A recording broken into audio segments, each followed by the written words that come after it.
15 or 20 minutes, but I'm going to go ahead and get started because we have a really full program today. And first off, before I start, I want to welcome you all to Andy's celebration today. So I think it's very appropriate that we do music today, because since that was really his dream in his life. A couple of housekeeping things for before we get going. The restrooms, there are a number of them around, but the easiest one to get to is out there in the vestibule area. There's some downstairs as well. We also have set up a couple of tables in the back and out in the vestibule of things that we were involved in pretty heavily throughout our lifetime. And if you kind of want to get to know what Andy was about, you can take a look at those tables and know some of the things that we've been involved in through the years. The program lists a video that we would normally have shown today.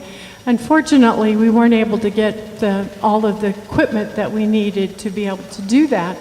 But it is available on YouTube and it'll be on the church's website and different things like that. So I'll have that posted. Actually, I posted those already this morning. So I hope that you have a chance to look at it at some point down the line, because especially the one that we made of Andy, it's pretty good, and I guess I'm prejudiced. Let's see, I think that's all I wanted to say right now. So let's get this show on the road, and the first person on it is Tom Kersey. So let's give him a big round of applause.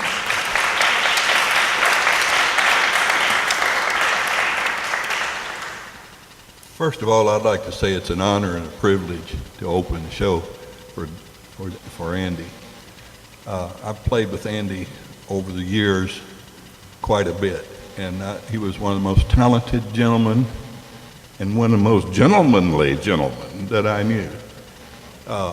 He spent some time with me in Tennessee. We played down there. He would come down on the week, travel all the way from Berea to East Tennessee on the weekends to play for us, and we just loved it.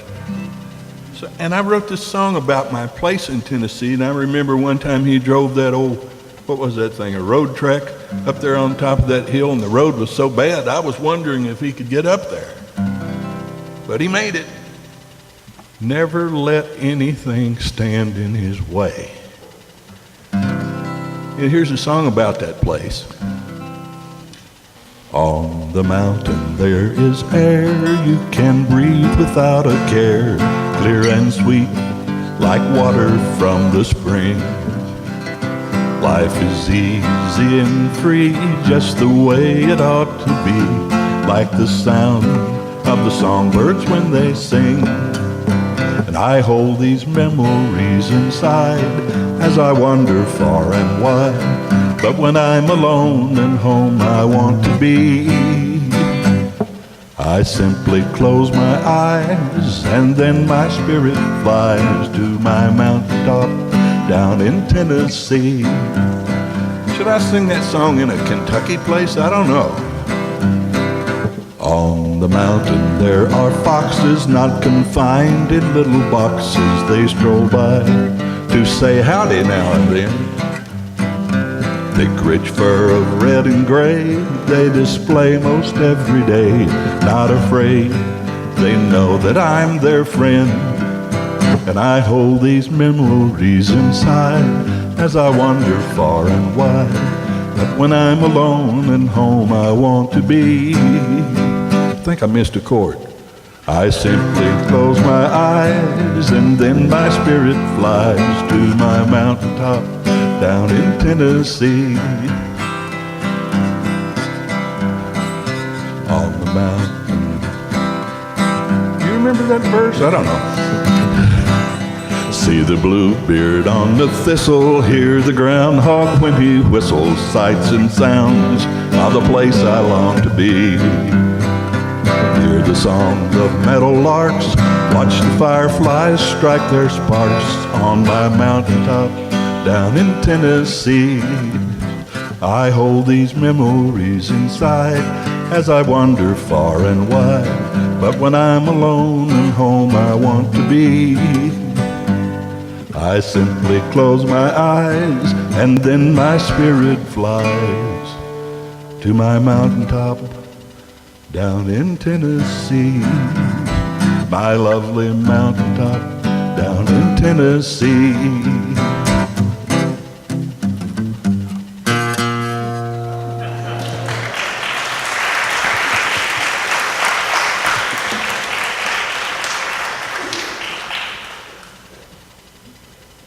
Thank you very much.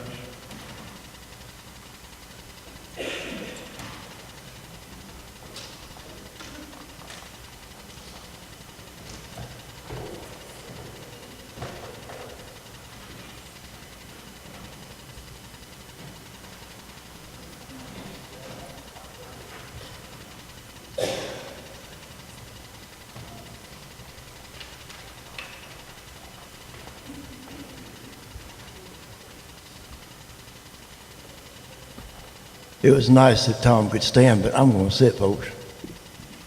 Is that all right? Thank you.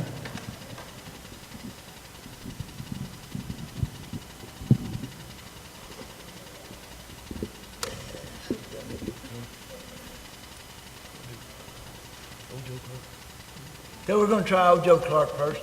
Sue asked me to do a little snappy song, but that reminds me of when I was playing in a park in San Diego, California.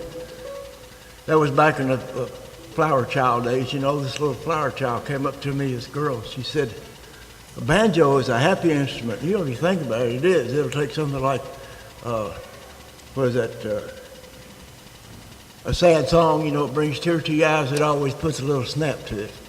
So we're going to try that old Joe Clark.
When Andy first came to Berea about 10 years ago, I guess, he stopped by the farm and we did a little picking. I was just learning this song. It's called Make Me a Pallet on Your Floor.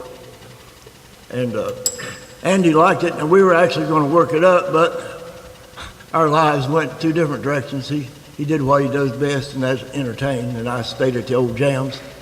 But anyway, James and I are going to try to get through this one. All right.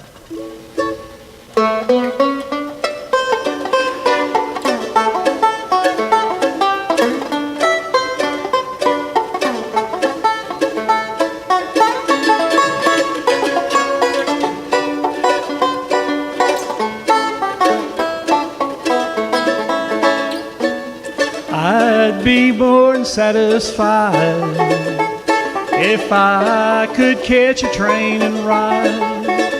If I make Atlanta with no place to go, make me a pallet on your floor. Make me a pallet on your floor. Make me a pallet on your floor. Make it soft, make it low, so the good girl never knows. make me a pallet on your floor.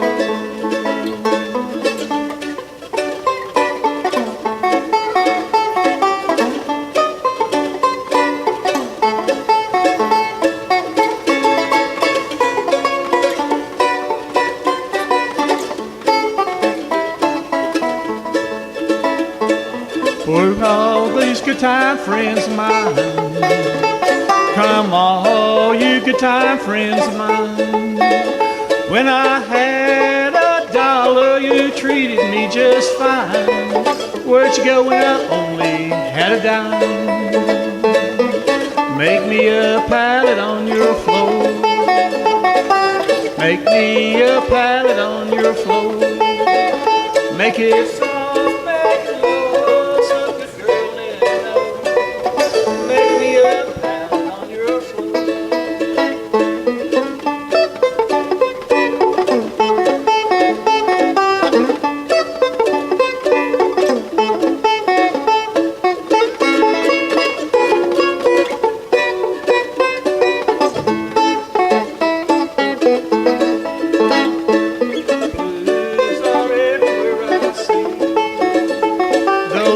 Blues are everywhere I see.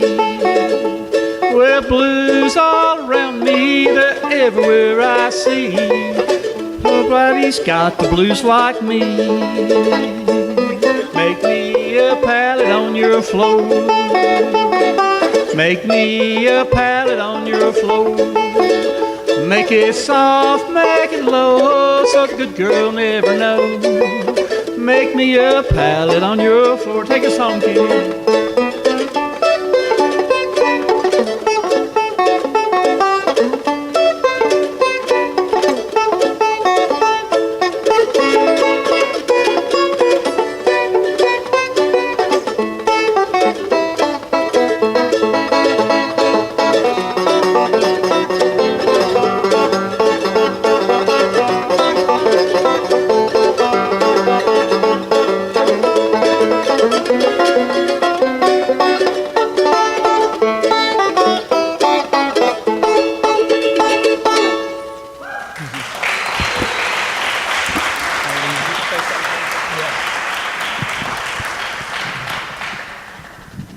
I just wanted to tell you guys, it might not be appropriate, but this is one of the first times I'd ever seen Andy just really break down and almost fall over from laughing. But now, if you're an entertainer, you realize that it behooves you to learn your audience early on in your career. And we played, at the time, we were playing in a little jam session here in Berea, which is conservative. I'm not talking about politics here, just conservative. And Andy did a song. It was a protest song from the 1960s. And he did not get a standing ovation. But I told Andy, I said, you know your audience, don't you, Andy? He said, yeah. I said, well, that went over like a fart in a spacesuit.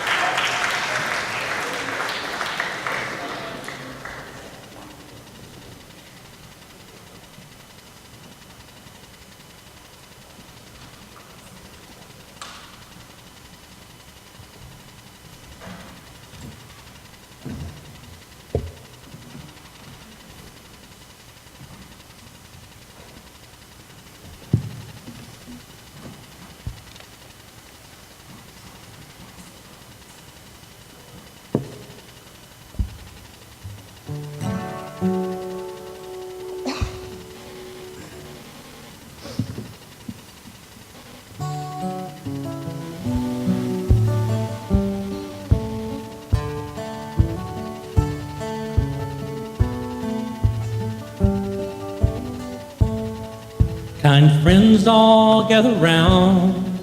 There's something I would say. What brings us together here has blessed us all today. Love has made a circle that holds us all inside, where strangers are his family and loneliness can't hide. You've got to give yourself to love. If love is what you're after, open up your heart to the tears and laughter. And give yourself to love. Give yourself to love.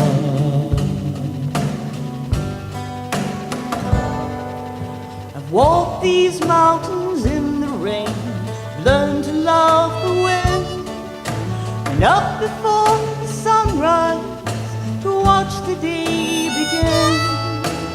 Love has made a circle, we're bound together now, like sunshine on a cloudy day, we stand together now. You've got to give yourself to love. If love is what you're after, open up your heart to the tears and laughter. And give yourself to love. Give yourself to love.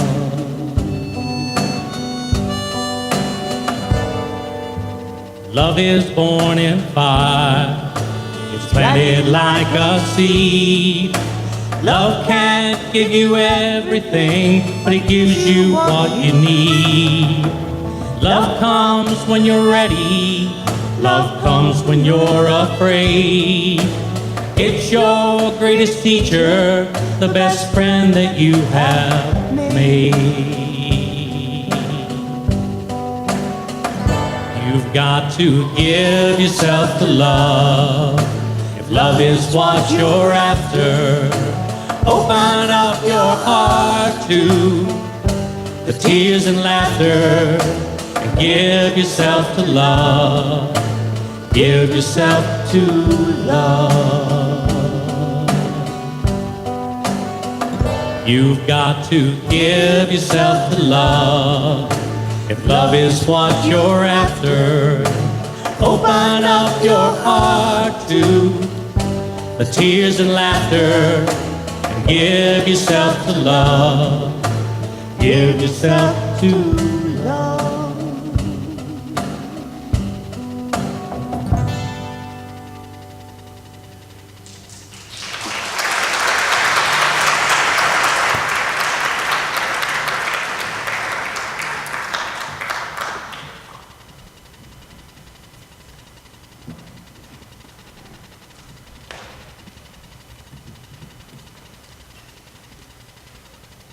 Welcome, friends. Welcome to this place, to this time to honor and remember and sing our hearts out in Andy's honor. I am Rachel Small-Stokes. I'm the associate pastor here at Union Church, and I want to give you an official welcome from Union Church, particularly if this is your first time here. We are grateful that you are here. It was Andy's deep desire that a service be held in this place, in this room, that was so important to him. But truthfully, as a church, it feels like a gift to us to be able to get to celebrate him in this place. He's so dear to us. I bring greetings from our senior pastor, Kent Gilbert. He is out of the country. It was unfortunately timed that he is on his honeymoon right now. So he is in France. But he sent a note of remembrance and asked me to read it on his behalf. So this is from Reverend Kent Gilbert. Today we gather to hold in song our memories of and gratitude for Andy Blythe. I regret that my wife and I cannot be with you in person, but we are with you in spirit, and we will lift our voices for many years to come, buoyed by the grace notes that Andy gave to all of us through his music, his compassion, his loving, generous spirit. By his nature and with his music, Andy was truly the most universal person I have known. He reached out to young and old. He enjoyed speaking with those in the know and those on the outside. He treated us all with kindness and hope of one committed to building a better world. And he was determined that all God's children would have a place in the choir. We speak much of his music, and we will celebrate that aspect of his life by listening for his voice woven in between all of ours today. But his music was the flowering of a deeper, inner-rooted openness to the gifts of people across this wide world. Music was in Andy the natural result of living with gratitude, seeing each day and every person as a gift, and a love for a better, more perfect union in spirit, body, mind, and soul. Andy Blythe was a dear friend, my favorite hippie troubadour, and a master of maintaining the childlike graces that may very well save us from the worst of ourselves. If you would honor him and his work, then sing today. Sing loud, even sing badly, but sing, sing, sing, sing, and never stop drawing others into the song. In deep sorrow and greater joy, Reverend Kent Gilbert. And as for my reflections, I have found it hard to know what to say of Andy because I don't want to believe that that means he's gone. I completely expect to see him in the rocking chair back there, giving me a wry look and a cocked eyebrow, particularly when I make a bad joke. I expect to see him at every protest I attend, sitting in front with a banjo, ready to lead the people in songs of perseverance and justice. I think he must just be having a bad health day, but he'll likely be back next week. And of course, this is not true, and it is true. He lives, but in our memories and in our actions in his honor.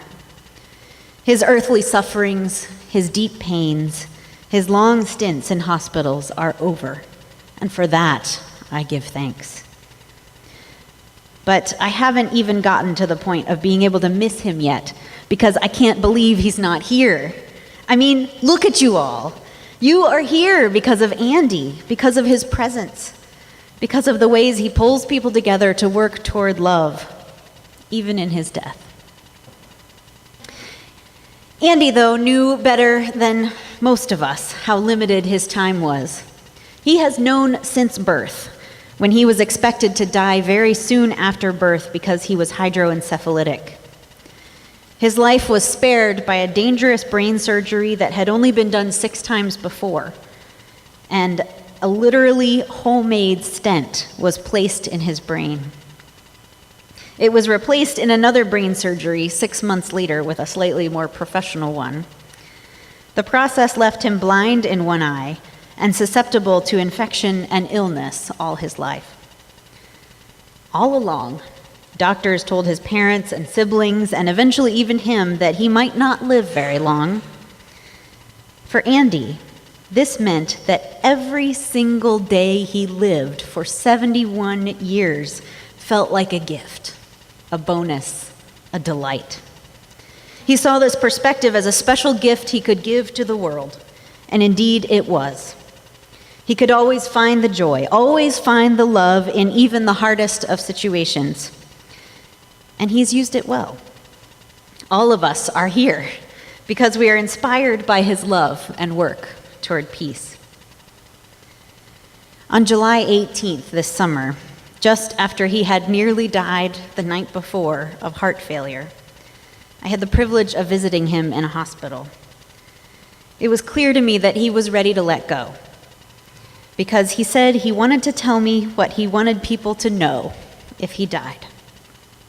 I scrambled when I left there to write it all down as I remembered it, and here is what I remember. Andy said that when he dies, he wants everyone to know that he hopes they will live life with as much joy as possible, and that all he wants is for love to spread around the world. His experience with being so near death the night before led him to a place of absolute gratitude for all the experiences and people and wives and children that he had had the privilege to have. He said he was simply grateful for them all and ready to face the mystery of whatever it is that comes. He talked about how he had volunteered at hospice in Seattle, and that the more he worked with death there, the less sure he felt about what death was, but the less he also feared it. A song that he and I both loved and talked about was Iris DeMent's Let the Mystery Be, where the chorus is, everybody's wondering what and where they all came from, everybody's worrying about where they're going to go when the whole thing's done, but no one knows for certain, so it's all the same to me.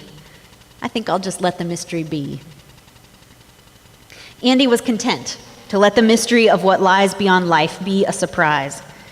He was less excited about the process of death, but he found comfort in the idea that the transition process was a lot like childbirth, with a lot of pain and fear, but a mysterious blessing on the other side.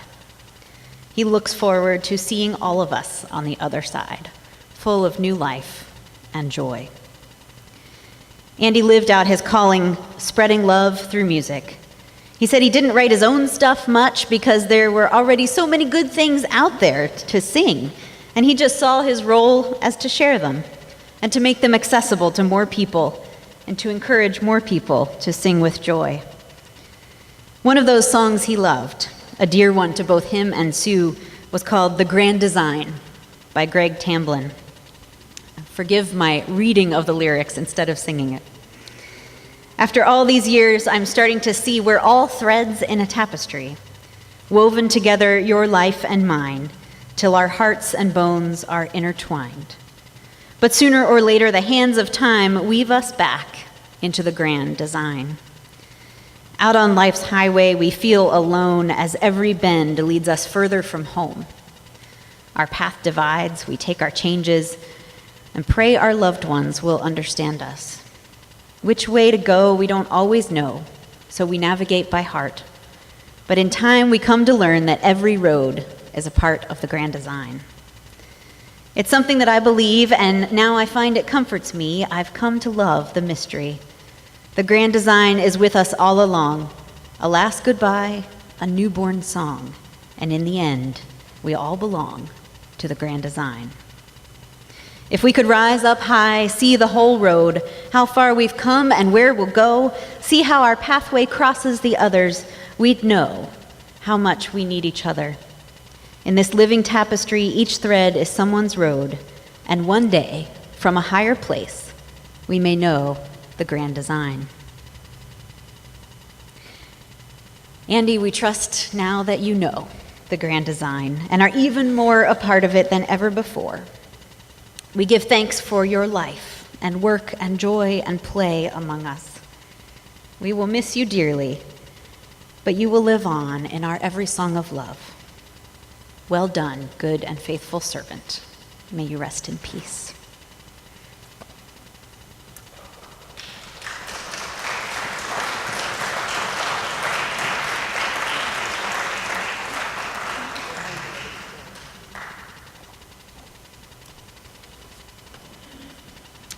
Rachel, that was just beautiful. Thank you very much.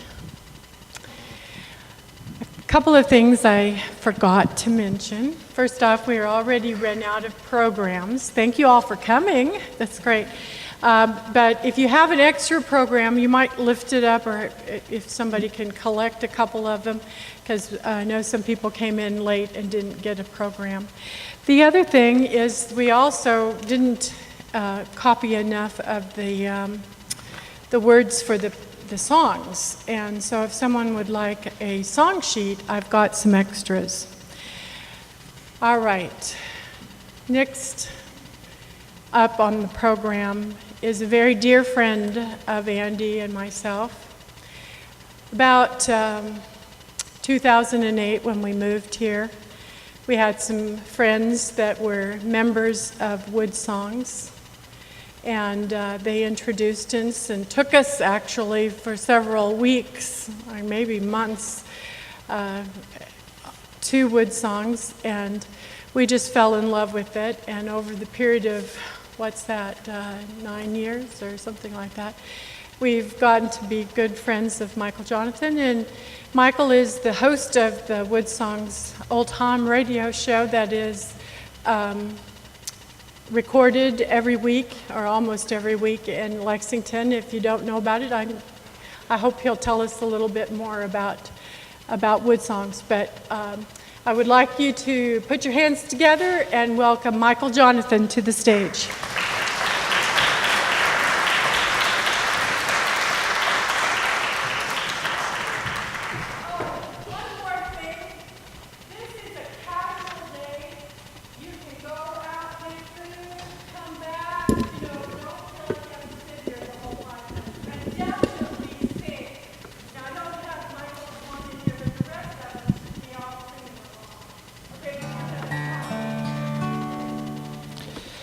Thank you, Sue, and you can't sing to this song, so don't worry about it.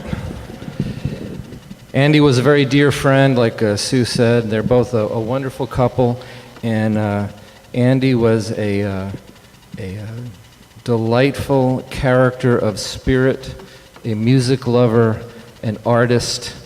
In many ways, he was the Pete Seeger of Berea, and loved children and loved music and loved playing.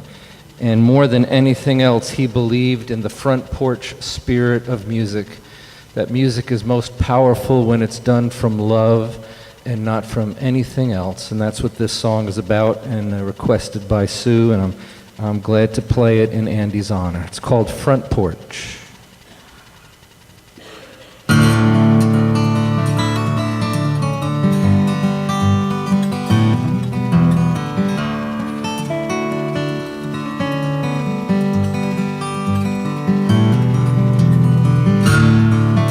There's a front porch round the old home place. All my troubles disappear without a trace. And children play all summer long. The world feels right, like nothing's wrong. Fireflies dance on a starry night round the old front porch tonight. Round the old front porch tonight.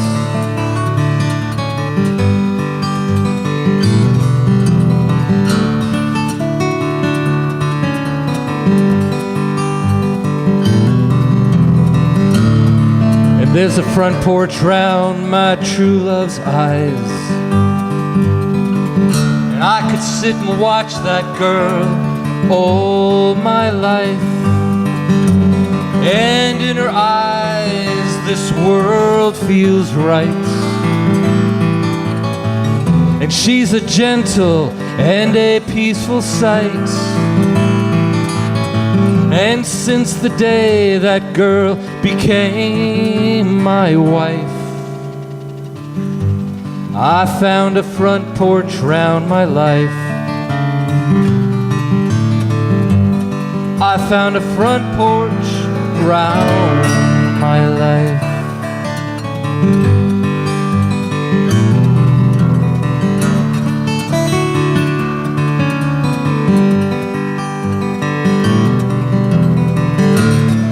We need a front porch round the world. We need a front porch round America. We gotta slow it down and learn to set a spell. Start serving lemonade instead of hell. I wish these leaders would outlaw fear. I wish they'd lead from a rocking chair. We need a front porch round the world. We need a front porch round the world. We need a front porch round the world.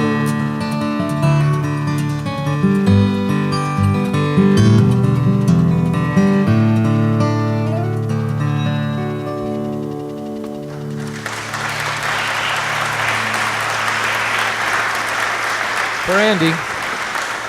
And so Sue asked if I'd help monitor the rest of the afternoon, and here's what I'd like to do out of respect for the audience and everybody's time.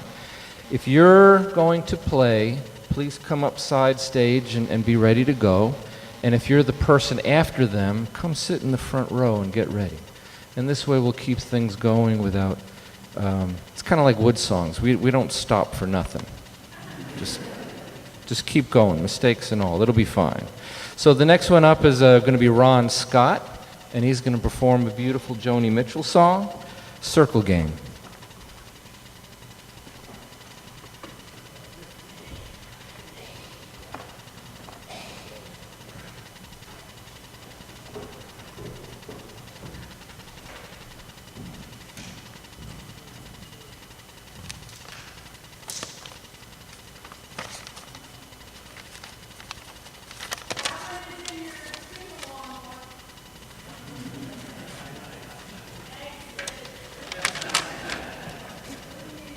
Yeah, thanks, Sue. Did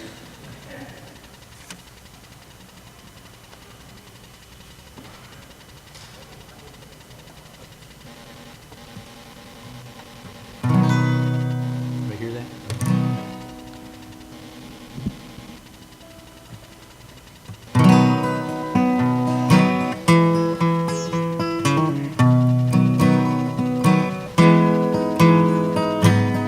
Yesterday, a child came out to wonder,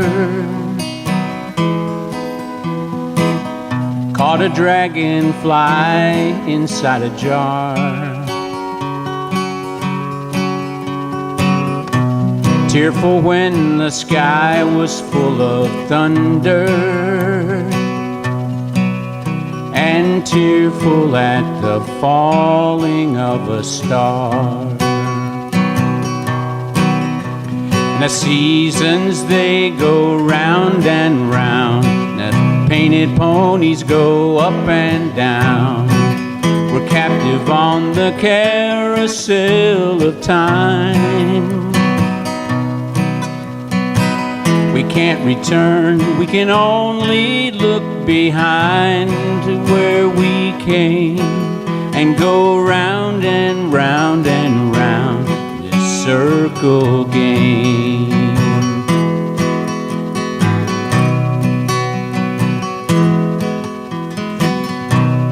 Now the boy has gone round 10 seasons, skated over 10 clear frozen streams. Words like when you're older must appease him, and promises of someday make his dreams. And the seasons, they go round and round, and the painted ponies go up and down. We're captive on the carousel of time.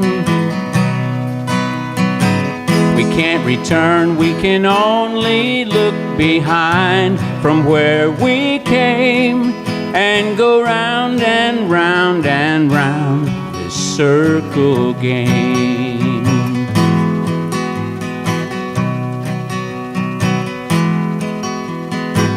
16 springs and 16 summers gone now. Cartwheels turn to car wheels through the town. And they tell him, take your time, it won't be long now till you drag your feet to slow the circles down. And the seasons, they go round and round, and the painted ponies go up and down. We're captive on the carousel of time. We can't return, we can only look behind from where we came and go round and round and round this circle game.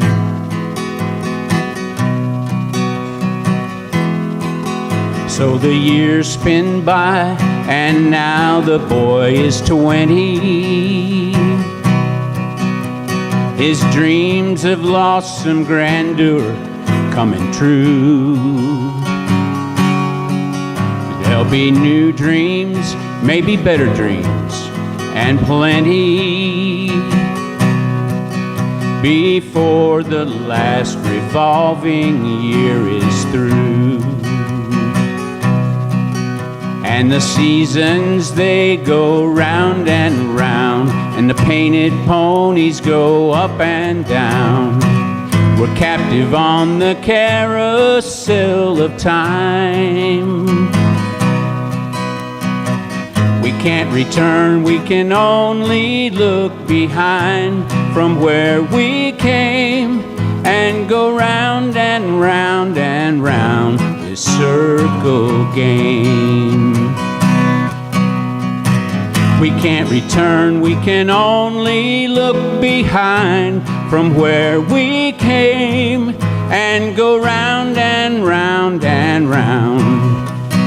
Round and round and round, we go round and round and round this circle game.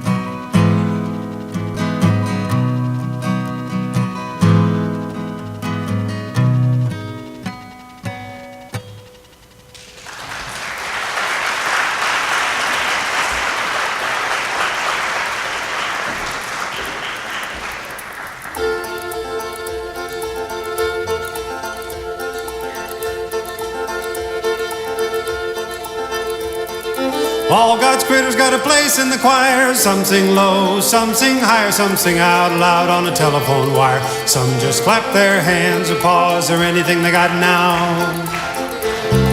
Listen to the bass, it's the one on the bottom where the bullfrog croaks and the hippopotamus moans and groans with the big to-do, and the old cow just goes moo.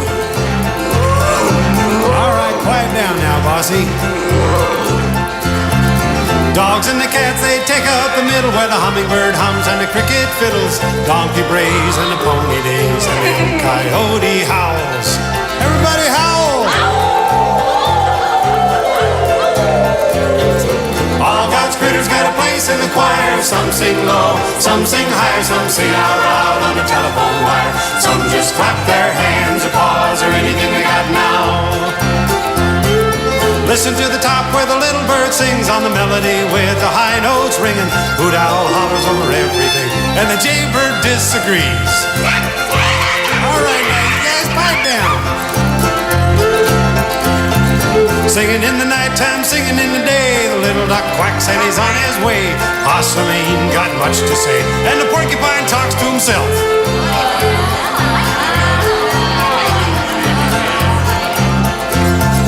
All God's critters got a place in the choir. Some sing low, some sing higher, some sing out loud on the telephone wire. Some just clap their hands. Of course, that was Andy pulling an Andy Kaufman. And it's so nice to hear his voice. And speaking of his voice, we're going to hear from his sister now. So please welcome Andy's beautiful sister.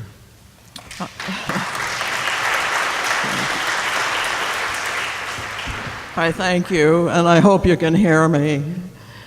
My name is Sheridan, and Andy was my baby brother. So today, for me personally, this is rather prophetic.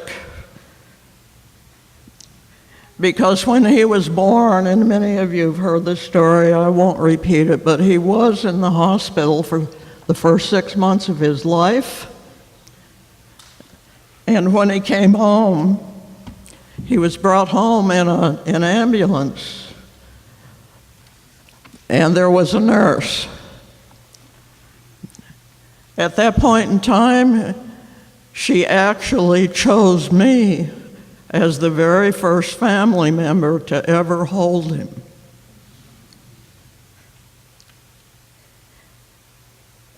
Now, as I'm speaking, he's ascended, and we're all sad.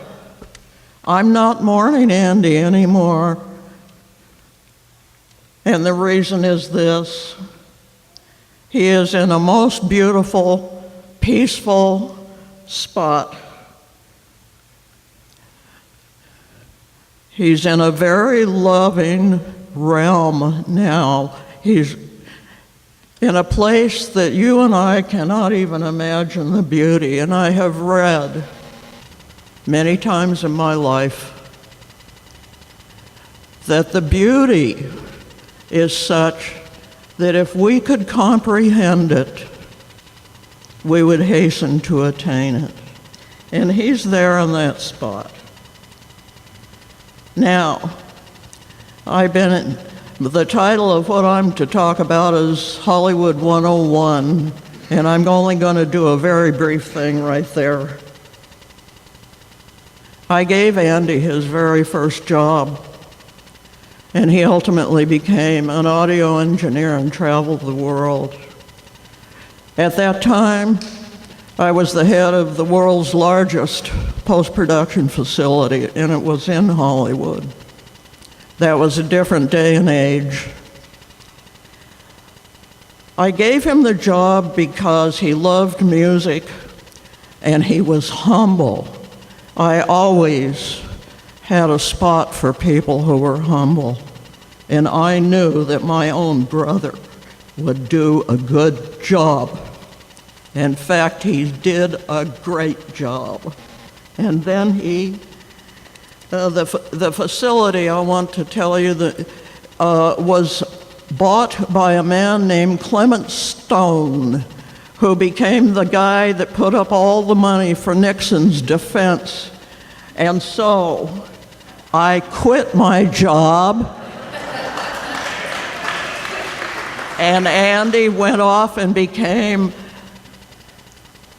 well, he traveled the world. Let's say he did 10 Olympics, 4 summer, 6 winter. I mention that because on his way home from the Japan Olympics, he used to stop and visit Mom and me on Maui. I lived there for many, many years, and she lived there even more. When he was very young, she noticed he had a spark in his eye when he heard any kind of music at all. He had this spark, and it was my favorite spark. I just loved it. It's in my heart, it's in my mind, and it's always going to be there, and I will always talk about Andy in the present tense.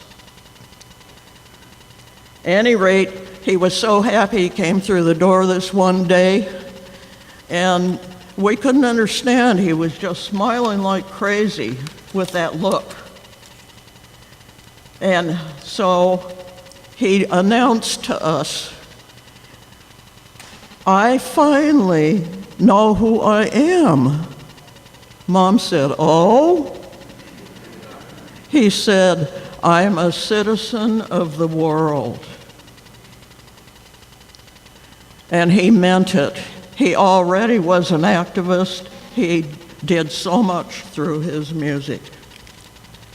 What I'd like to do is,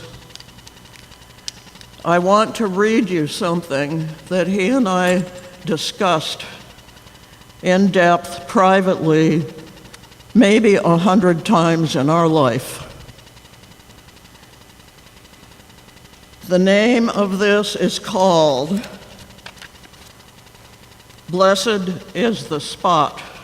The last time we talked about it was about 6 months ago. We did a sibling lunch, we called it, and that was the subject. Blessed is the spot.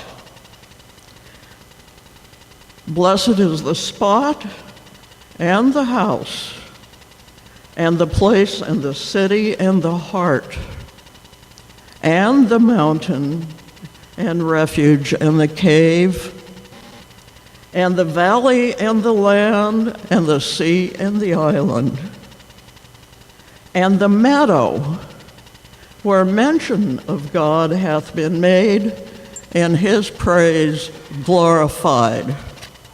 I'm going to close by reading this in Hawaiian They are an indigenous people, and Andy truly loved indigenous people. He knew the Hawaiians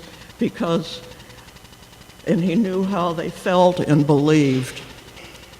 And he would go and play music for anyone, and he always, especially he went to visit the seniors who were in convalescent places, and they would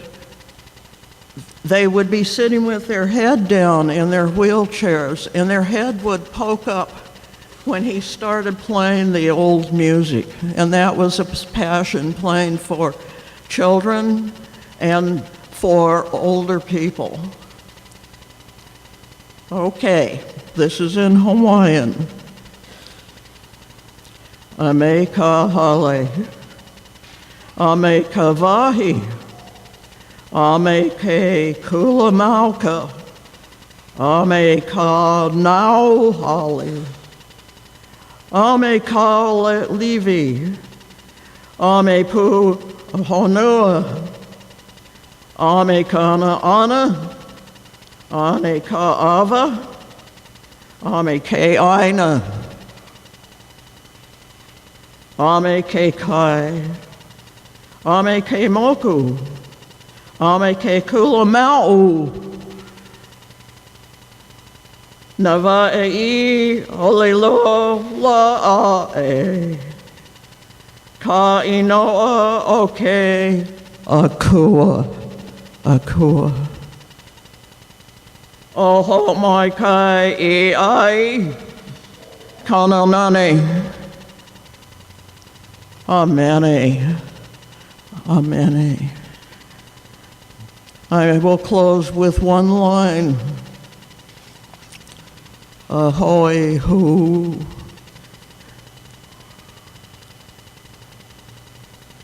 It's symbolic of what the Hawaiians believe. I believe, and I know Andy believed, everybody in the family, his daughter, his son, his wife, Sue, who, by the way, has been a blessing to the family because Andy had a partner that encompassed all of the kinds of important things to him. His life, she enabled him to be here for the last 10 years, and it was the happiest time of his life, being able to sing music the way they sang before the certain crowds. And he loved his grandkids so much, and his son and his daughter. Ahale, ahui ho'u. Hawaiians never ever say goodbye. Ahoi hu means until. So for all of you who are here today, ahoy ho, and ahoy ho, and ahoy hu. When it's our turn, all of your loved ones will be in and they will be thinking of ahui ho'u. Thank you.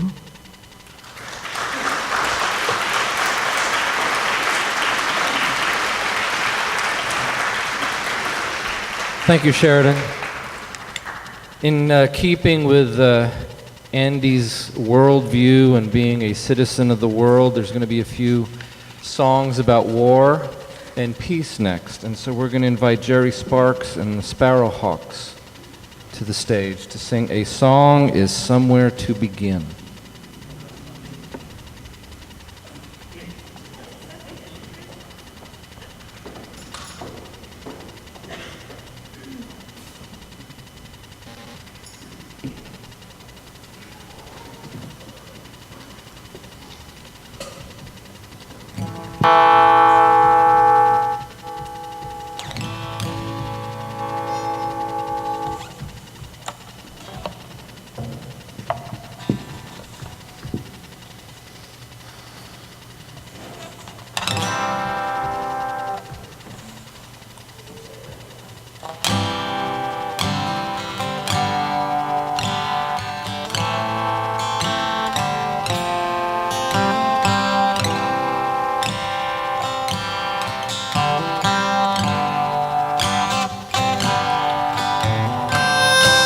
People say to me, gotta be crazy, how can you sing at a time like this? Don't you read the news? Don't you know the score? How can you sing? So many others read. People say to me, what kind of fool believes that a song will make a difference in the end? By way of a reply, I say a fool such as I sees a song as somewhere to begin. A song is somewhere to begin. The search is something worth believing in. If changes are to come, there are things that must be done, and a song is somewhere to begin. People say to me, gotta be crazy, how can you dream at a time like this? Don't you read the news? Don't you know the score? How can you dream when so many others agree? People say to me, what kind of fool believes that a dream can make a difference in the end? By way of a reply, I say a fool such as I sees a dream is somewhere to begin. A dream is somewhere to begin. The search is something worth believing in. If changes are to come, there are things that must be done, and a dream is somewhere to begin.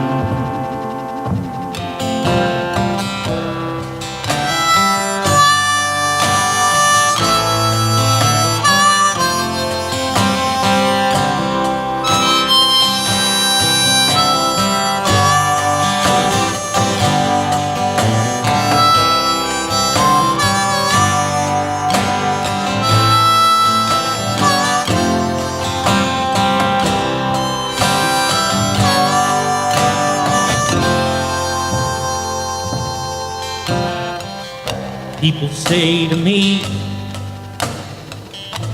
you gotta be crazy, how can you love at a time like this? Don't you read the news? Don't you know the score? How can you love when so many others grieve? People say to me, what kind of fool believes that love will make a difference in the end? By way of a reply, I say a fool such as I sees that love is somewhere to begin. Love is somewhere to begin. The search is something worth believing in. If changes are to come, there are things that must be done, and love is somewhere, and a dream is somewhere, and a song is somewhere to begin.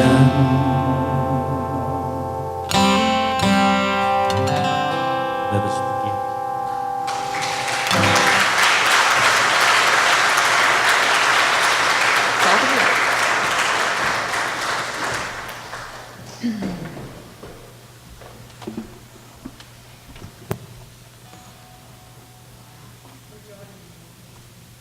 John, this is the get together? No. Oh, you're not doing get together right now? I don't know when we're supposed to do it. What are we can do it doing? then. Are we doing get together? That's I think that's after this set. I think Okay, we're doing it. I'm sorry. after this one. Okay. After this set. then Yeah, we that's do right. it. We had a couple, 3 songs here, and then we jumped. And then all of us.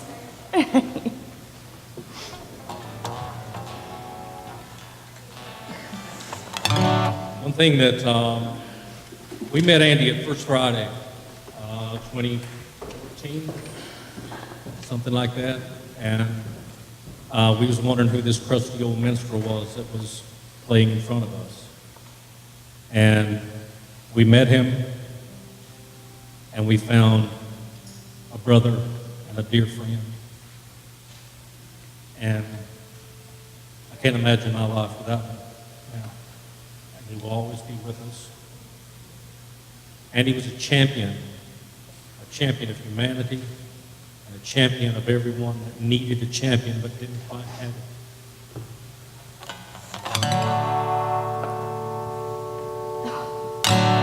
Let us drink to the hardworking people. Let us drink to the lowly of birth.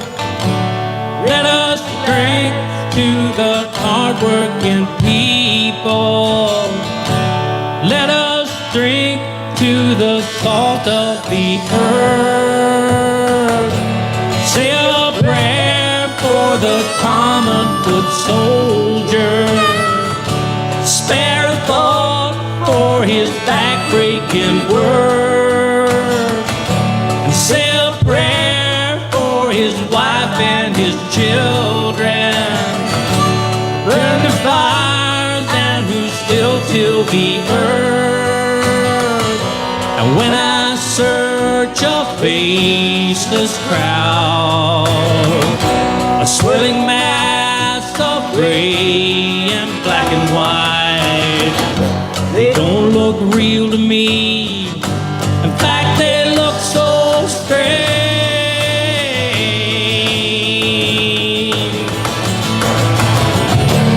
Raise your glass to the hardworking people. Let us drink to the uncounted heads. Let us think of the wavering millions who need leaders but get gamblers instead. Spare a thought for the stay-at-home voter. His empty eyes gaze at strange beauty shows, and the parade of the gray-suited grafters, a choice of cancer or polio. And when I search a faceless crowd, a swirling mass of gray and black and white, they don't look real to me. In fact, they look so strange.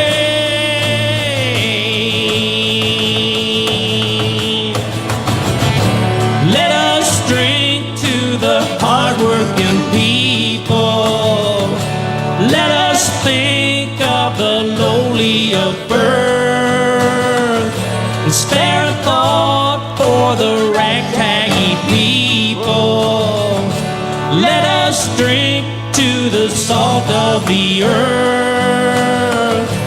Let us drink to the hardworking people. Let us drink to the salt of the earth. Let us drink to the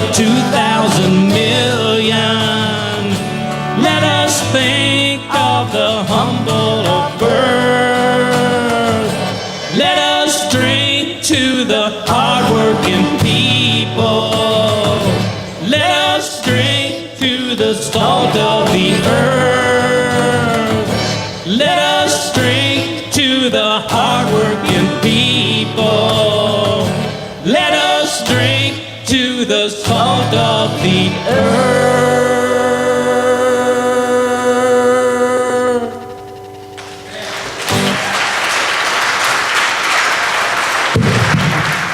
We've got one more song for you before we all join in on one.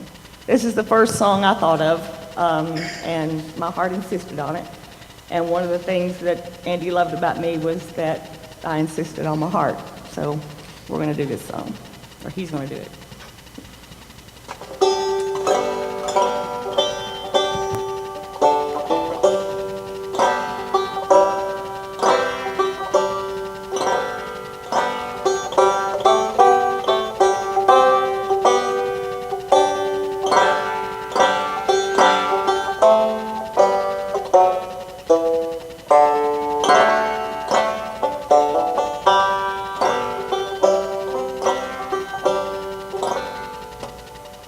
My old brown earth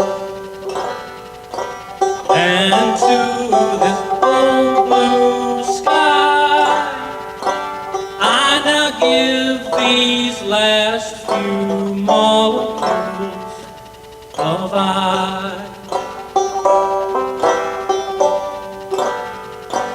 And to you who sing, and to you who stand nearby, I do charge you not to cry. Guard well our human chain. Watch well and keep it strong. For as long as sun will shine, and to this our home, keep it pure and sweet and green. For now I am yours, you are also mine. To my old brown earth and to my old blue skies, I now give these last few molecules of I.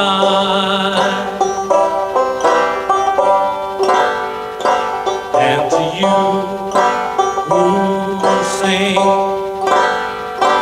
and to you who stand nearby, I do charge you not to cry. Guard well our human chain. Watch well and keep it strong. For as long as sun will shine, and to this our home, keep it pure and sweet and green. For now I am yours, and you are also mine. For now I am yours, and you are also mine. To my old brown earth.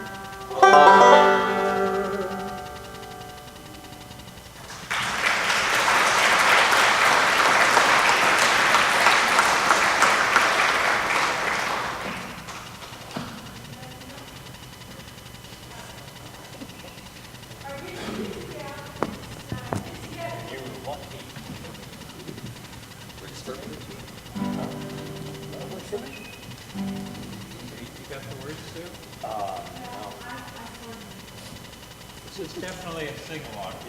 Yeah.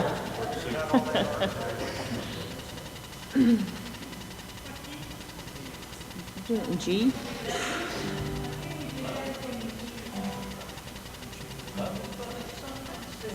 Oh, I know what I'm going to do. Yeah, there you go.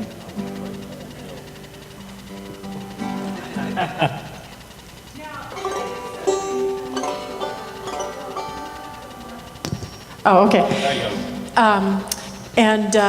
Michael, you know, last year we had, what's that guy's name from the Youngbloods? Banana. Anybody know who Banana is in the Youngbloods? Anyway, at the Wood Songs from Porch Association, they had Banana teaching a few songs, and so he was talking about this get-together song. And there's a phrase in there that Andy always changed it. It says, try to love another.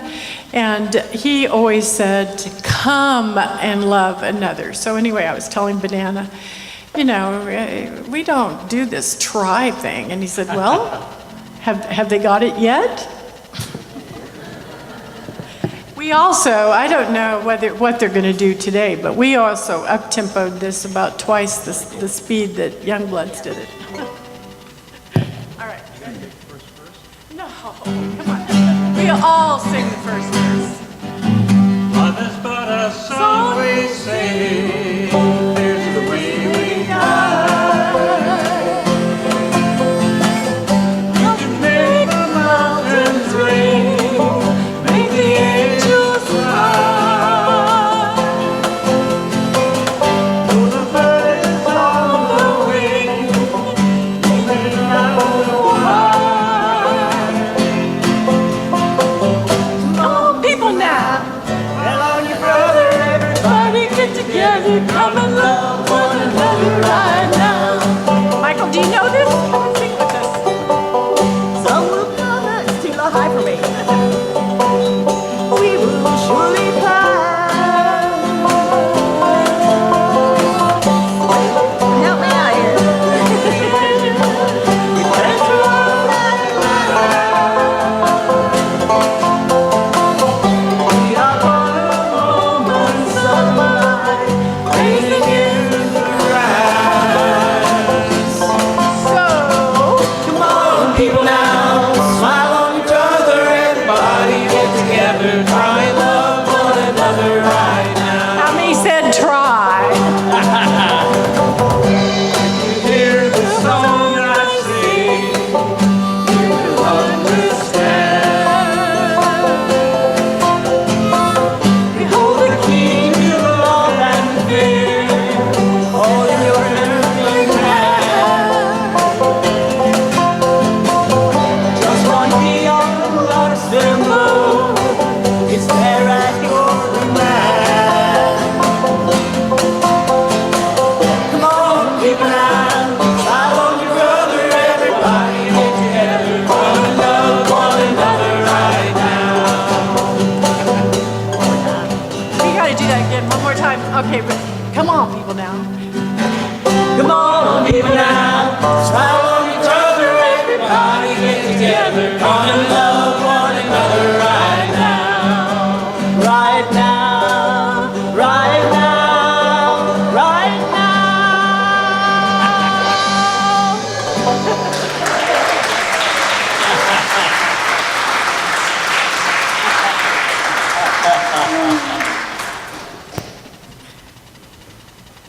Sue asked me what I wanted to do for this, and I said, well, I'd like to do Crazy. I think it's the only song I remember the words to.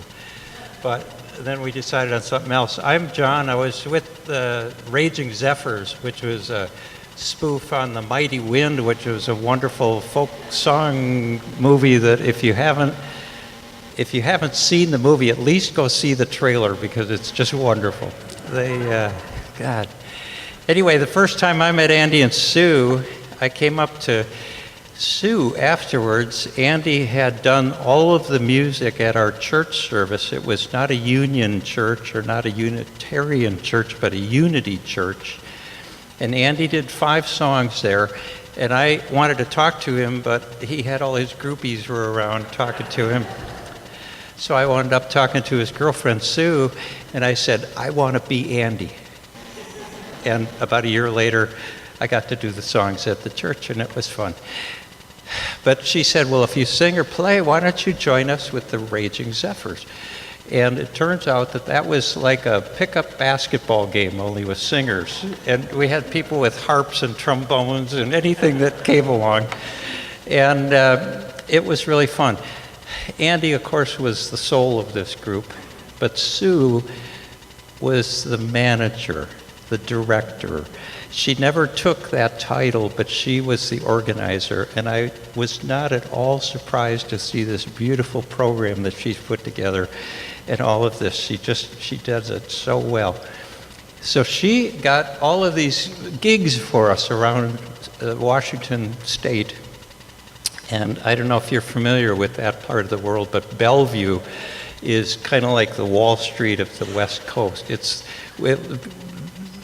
Real people call it Smellview because the people are, and before Occupy Wall Street, Sue arranged for us to go and play a gig at an all-night adolescent thing. I don't even know what they were doing. They were walking for something.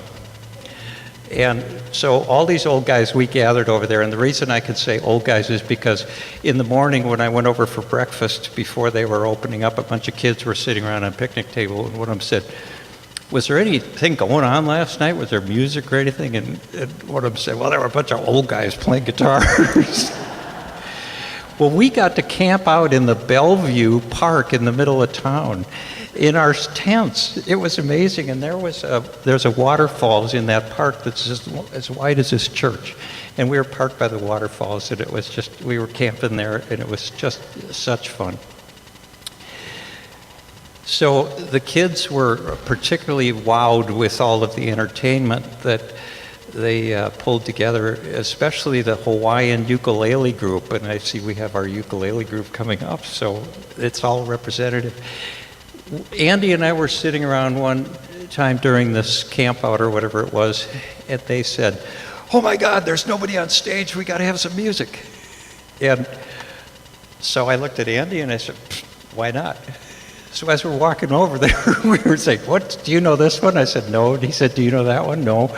So we finally wound up, having never practiced it before, we played King of the Road together, and that's why I suggested that we could do this. And I'd like you to all sing along. On page 2, you've got the lyrics, and kind of like Andy and I never practice it, but everybody our age knows it, so. Trailers for sale or rent, who's to that 50 cent? No phone, no pool, no pets. I ain't got no cigarettes. About 2 hours of push and broom. As an 8 by 12 4-bedroom. Mama, man of means by no means king of the road. Since we're running a little late, I'm going to leave it at that. Thanks so much.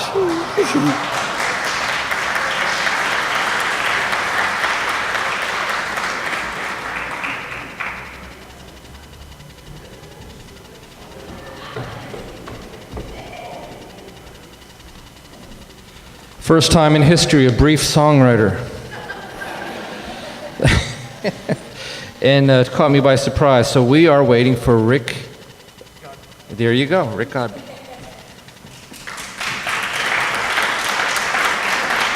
Wow.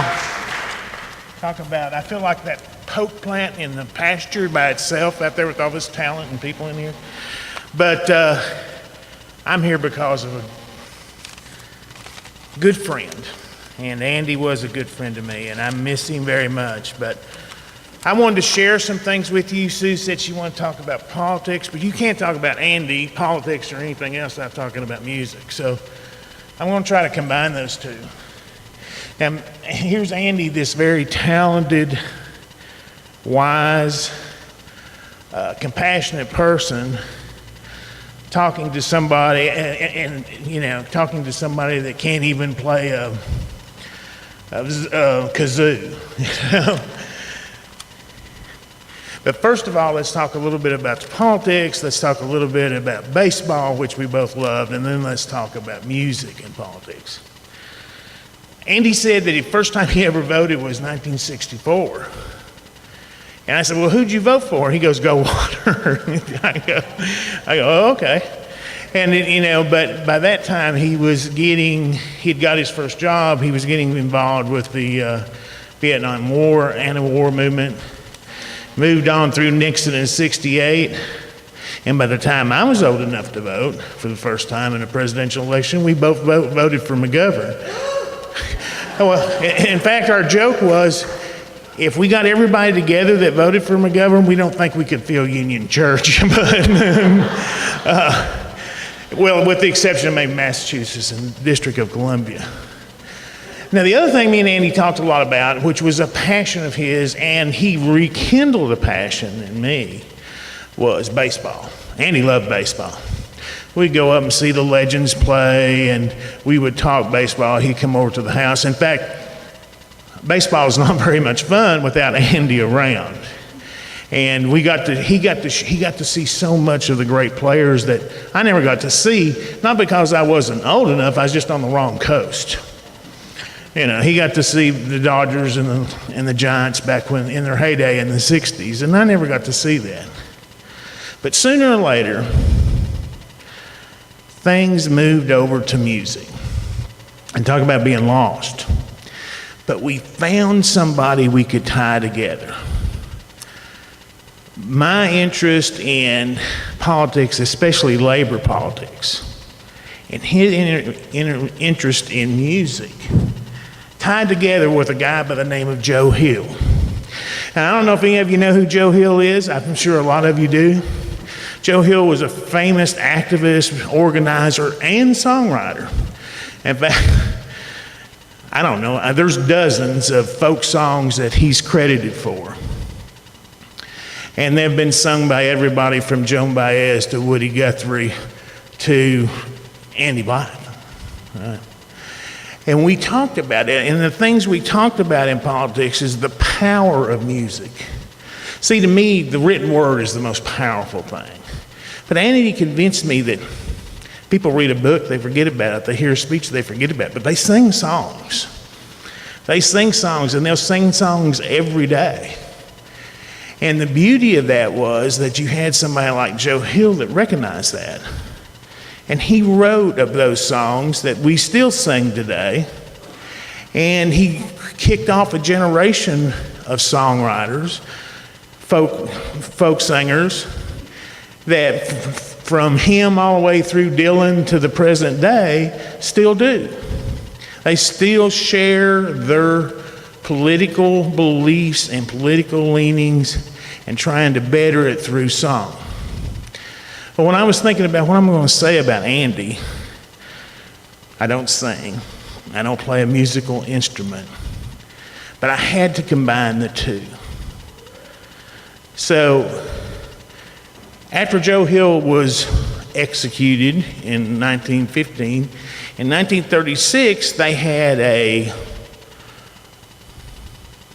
meeting, for lack of a better thing, a unity meeting with labor unions in New York, and someone there wrote a song called Joe Hill. And in that song, there's a line. Now, if I start to break up over this, please forgive me, but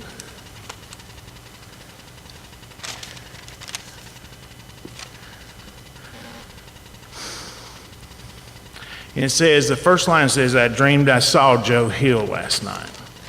Now, Joe Hill didn't write this, of course. It was written about him. So for Andy, here's my attempt to join those two.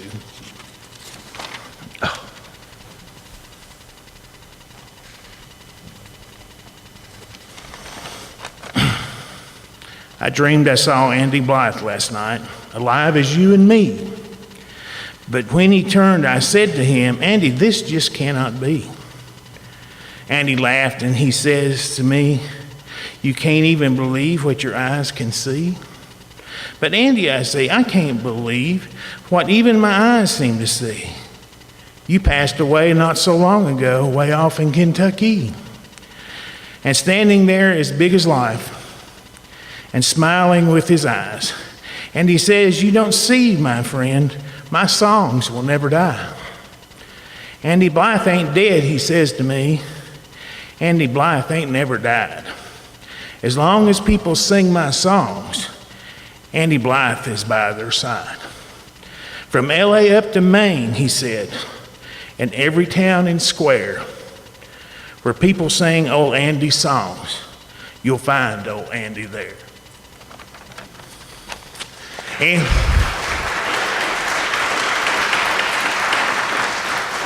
only thing I say, Andy, save me a seat on the third base side behind the visitors' dugout. I'll see you soon, Betty.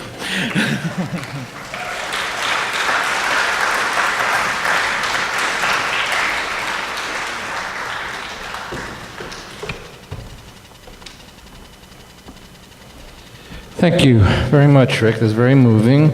And next we're going to have, I guess, Sue, are you coming up with them? You're just going to say hi, just chatting? Okay. Where's the Sparrowhawks? You guys ready to come back up again? Just the banjo. Just the banjo.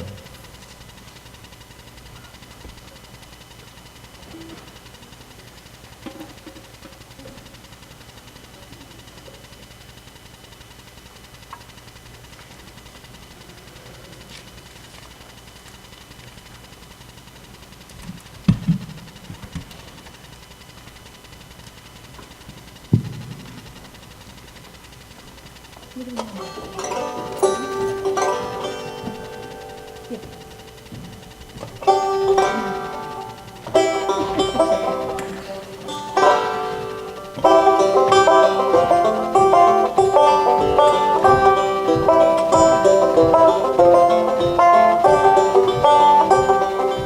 only submarine I like is the kind made out of bread.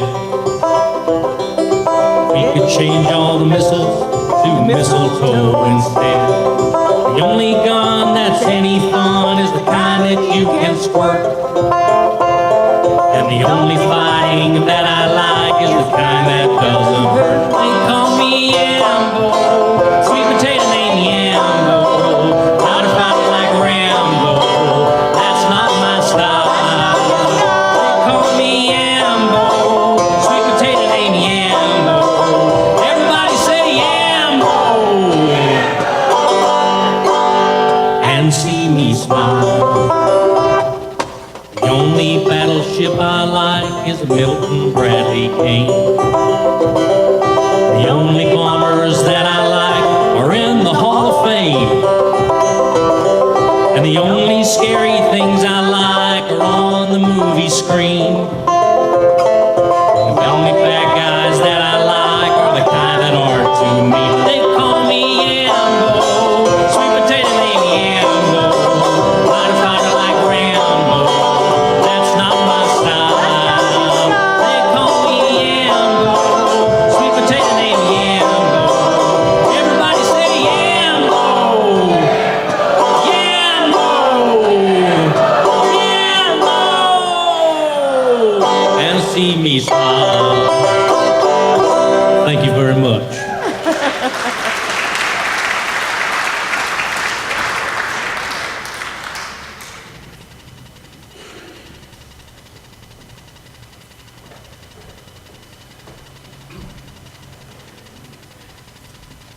Hello, everyone. My name is Brian. I'm Andy's son-in-law.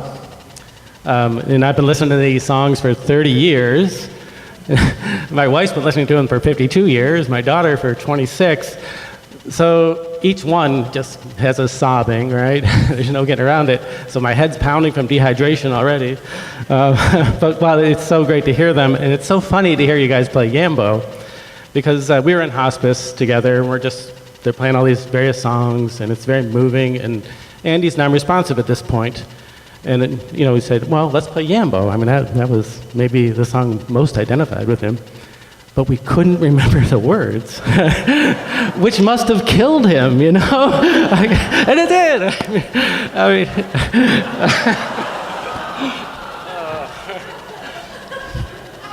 All right. Yeah, I think you might have for that. Scolding.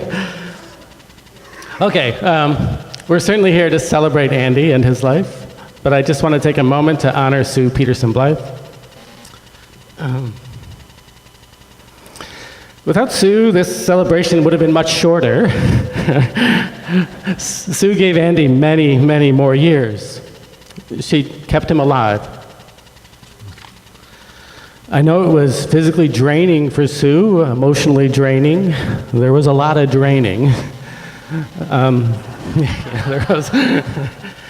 Andy lived through a lot of pain and medical hardship. Sue was right there the whole time, and very few of us possessed the determination, the will, and strength necessary, the physically demanding work she was able to do. Sue kept Andy alive. Let's celebrate Sue. Yay.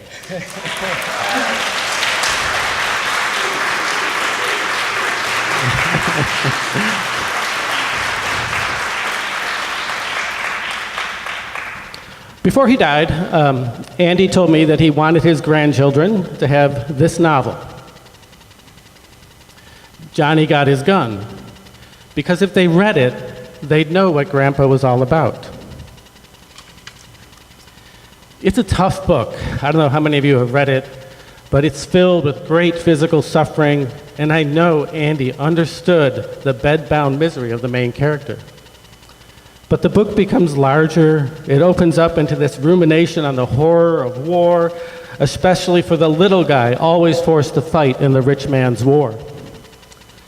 I think Andy wants his grandchildren to know that he fought for the little guy his whole life. And in that ironic turn of phrase, Andy relentlessly fought for peace.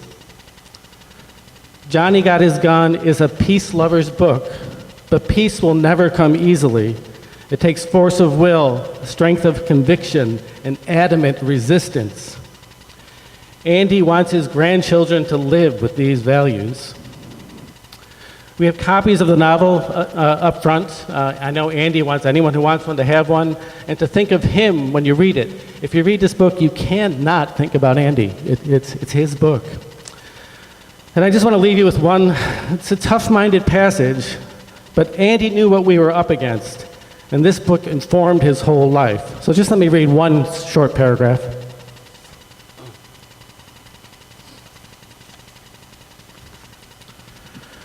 We are men of peace. We are men who work, and we want no quarrel. But if you destroy our peace, if you take away our work, if you try to range us one against the other, we will know what to do. If you tell us to make the world safe for democracy, we will take you seriously, and by God and by Christ we will make it so. We will use the guns you force upon us. We will use them to defend our very lives, and the menace to our lives does not lie on the other side of a no man's land that was set apart without our consent. It lies within our own boundaries, here and now. We have seen it, and we know it. Andy was fighting that fight.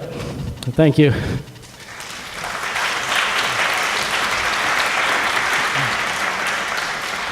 And this is one thing I always had to say to Andy. Thank you, Andy, for bringing Stacy into my life. That was the best thing you did. Sorry.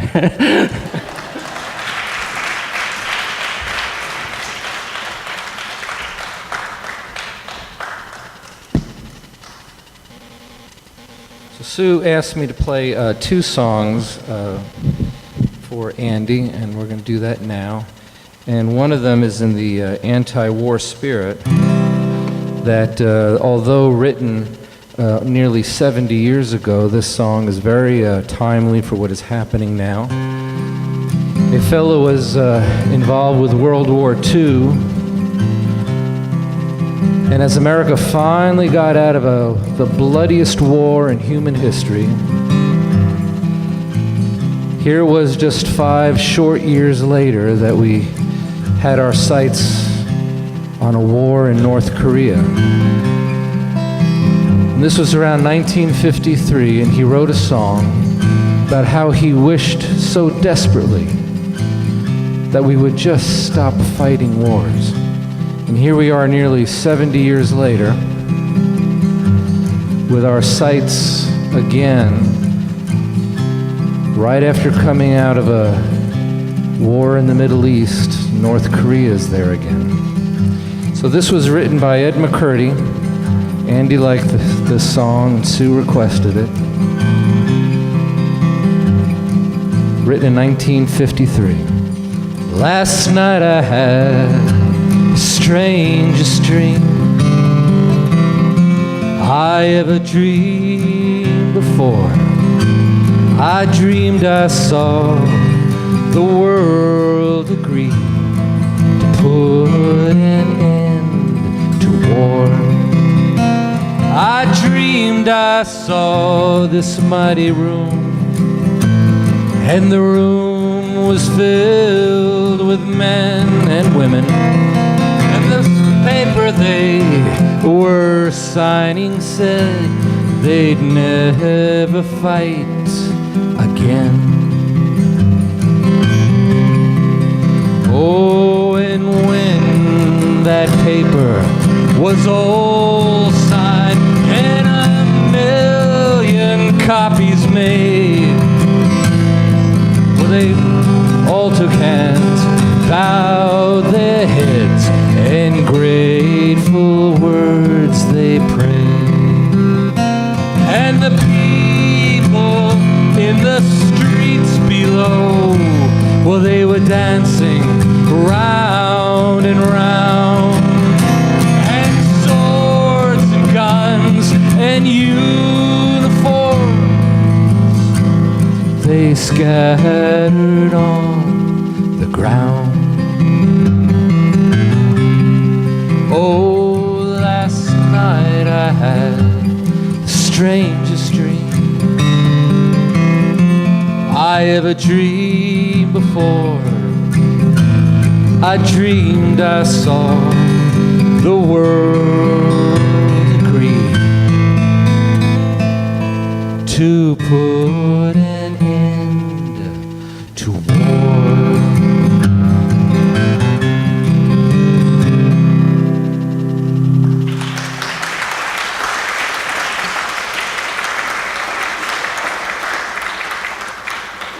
This next song is another one that Sue requested.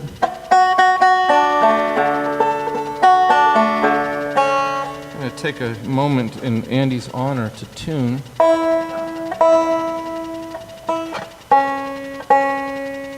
You know the quickest way to tune a banjo? Wire cutters. I'm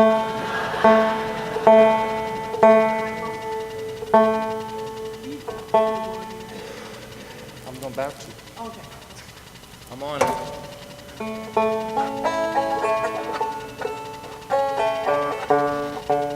You know what you call a beautiful woman on the arms of a banjo player? A tattoo.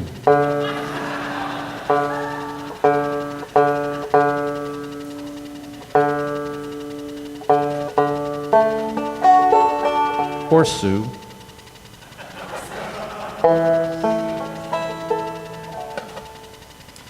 So this is a poem that was written by Woody Guthrie.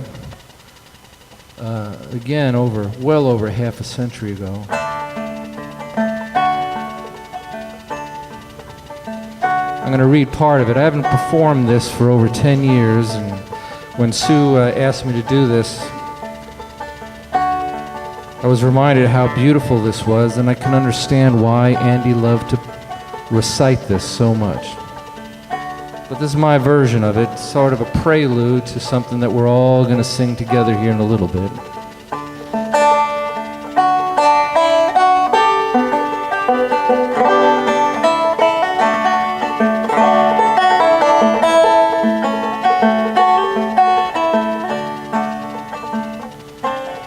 Woody said that I hate a song that makes you think that you're just not any good. Over 70 years ago, and Pete Seeger found that and started reciting this poem that Woody Guthrie wrote for singers and songwriters and musicians everywhere. And they wrapped it around a song that Woody never got to perform in public.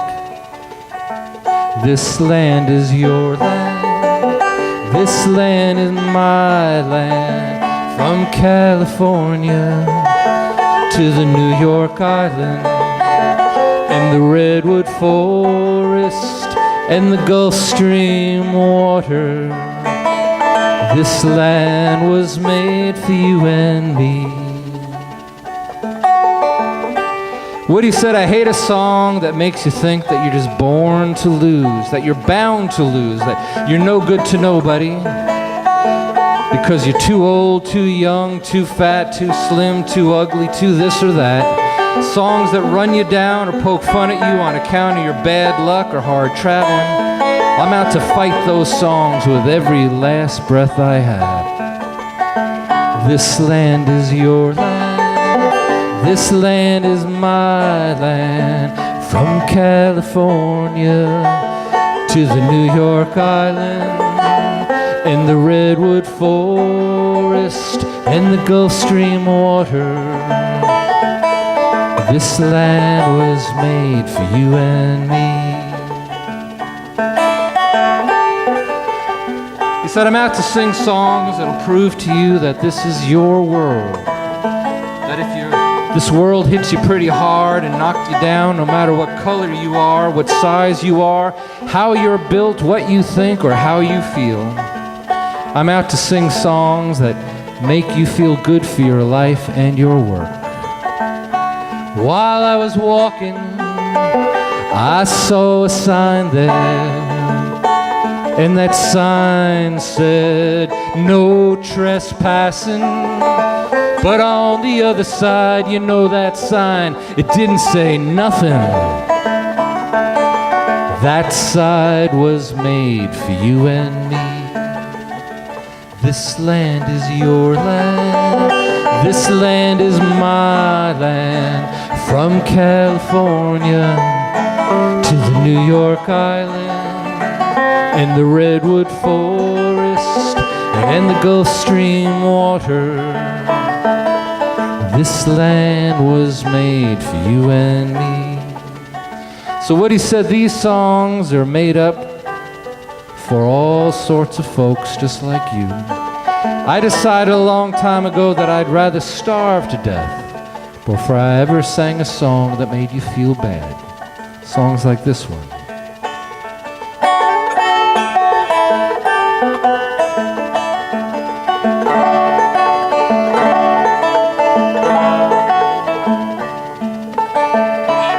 Yes, as I look around, well, it's mighty plain to see this world is such a great and funny place to be. The gambling man gets richer and the working man gets poor, and I ain't got no home in this world anymore. This land is your land. This land is my land. From California to the New York Island and the Redwood Forest and the Gulf Stream water. This land was made for you and me. We're going to sing this song for real in a few minutes from now, but this is sort of a warm-up. But that poem was very important to Andy and to Sue. Words of Woody Guthrie. Let's sing it one more time together. This land is your land. This land is mine.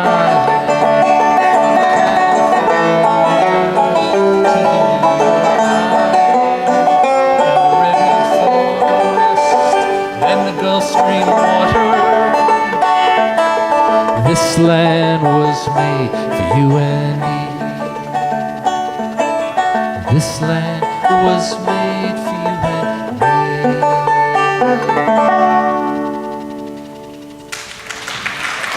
Andy.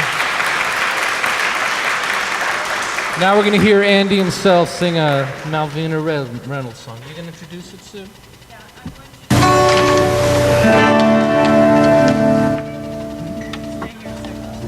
This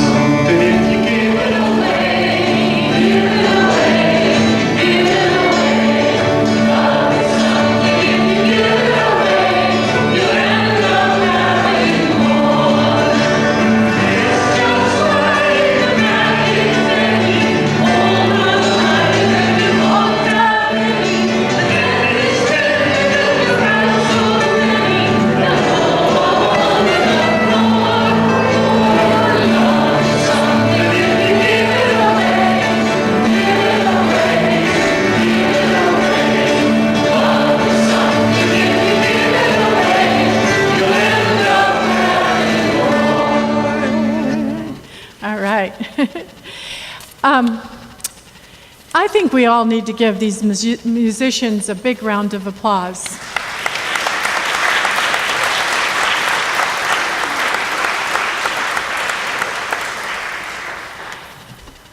I'm going to need somebody to grab the bucket someplace. It's up there. Anyway, Andy always had a little thing that he would say about that if you put change in the bucket, it made a lot of noise. And you didn't like to have a lot of change in the bucket. They'd much prefer to have dollar bills, but you know, the fives even make less sound. So one of the things I wanted to do today was honor Andy by taking up a free will offering today to benefit a couple of places. First off, we could use a better sound system here at the church. And so that's one of the areas. But I wanted to ask Michael if he would talk a little bit about the Front Porch Association and what he's doing with that. Michael?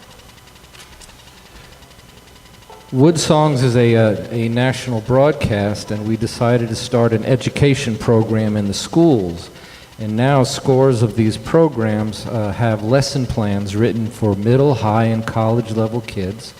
And this goes out free to all teachers and homeschool families, and it's gotten so successful that the University of Kentucky has taken over the Wood Songs classroom program to present it worldwide.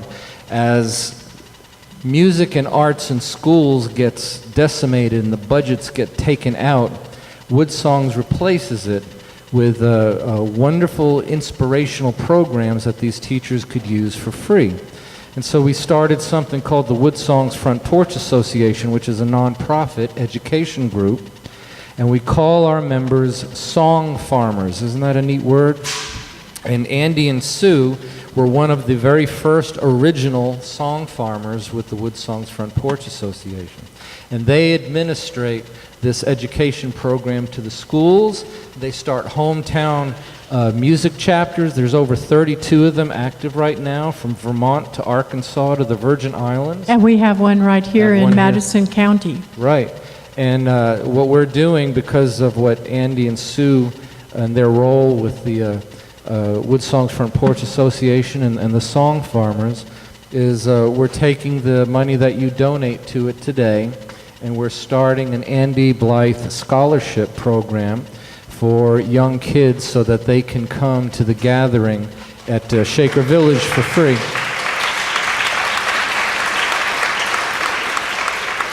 So the little cards are going to have Andy's name on it, a gift from Andy and Sue Blythe, that's what it's going to say.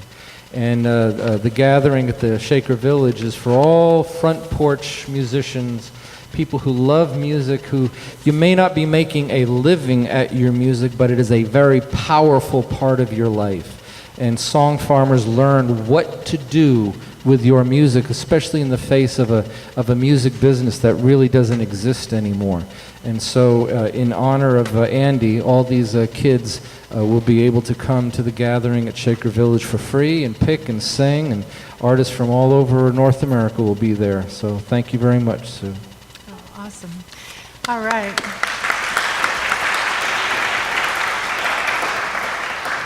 Now, before we take a little break, I'm just going to finish up by a miracle.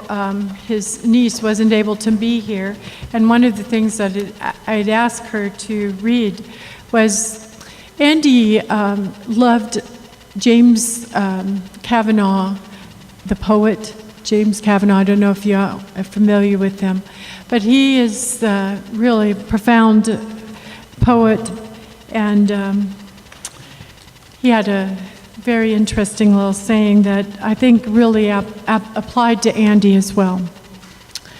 This is born in my heart, born in the pain of ending one life and beginning another, born in the excitement of the continuing search for life's meaning. Some people do not have to stretch. They find their niche early in life and rest there, seemingly contented and resigned.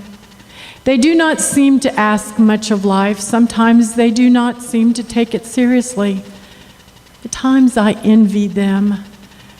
But usually I don't understand them. Seldom do they understand me. I am one of the searchers. There are, I believe, millions of us. We are not unhappy, but neither are we really content. We continue to explore life, hoping to uncover its ultimate secret. We continue to explore ourselves, hoping to understand. We like to walk along the beach. We are drawn by the ocean, taken by its power, its unceasing motion, its mystery and unspeakable beauty. We like forests and mountains, deserts and hidden rivers, and lonely cities as well. Our sadness is as much a part of our lives as is our laughter. To share our sadness with one we love is perhaps as great a joy as we can know, unless it is to share our laughter. We searchers are ambitious only for life itself, for everything beautiful it can provide. Most of all, we want to love and be loved. We want to live in a relationship that will not impede our wandering, nor prevent our search, nor lock us in prison walls that will take us for what little we have to give. We do not want to prove ourselves to another or to compete for love. This is for the wanderers, the dreamers, the lovers, for lonely men and women who dare to ask of life everything good and beautiful. It is for those who are too gentle to live among wolves. I think we'll take a little break now, but hurry back for the second half. There's food out in the lobby.